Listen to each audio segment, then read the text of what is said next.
Hindi na lang basta potential ang pinapakita ngayon ng number 2 overall pick ng San Antonio Spurs na si Dylan Harper. Ito ay isang seryosong babala sa buong NBA. Sa kanyang rookie season, napatunayan ng 6'5" guard na handa na siyang sumabay sa pinakamalupit na pisikалidad ng liga, habang ang karamihan sa mga bagong salta ay nahihirapan sa transition mula college patungong professional. Si Harper ay nagpapakita ng pambihirang composure na tila ba siya ay isang 10-year veteran sa court.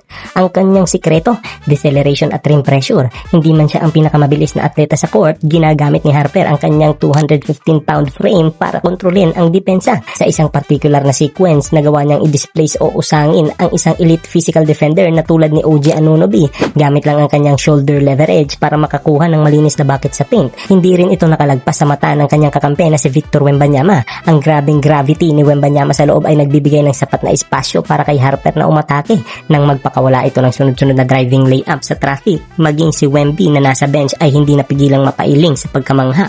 Ito ay patunay na ang chemistry ng dalawang batang core ng Spurs ay mabilis na nagmamature.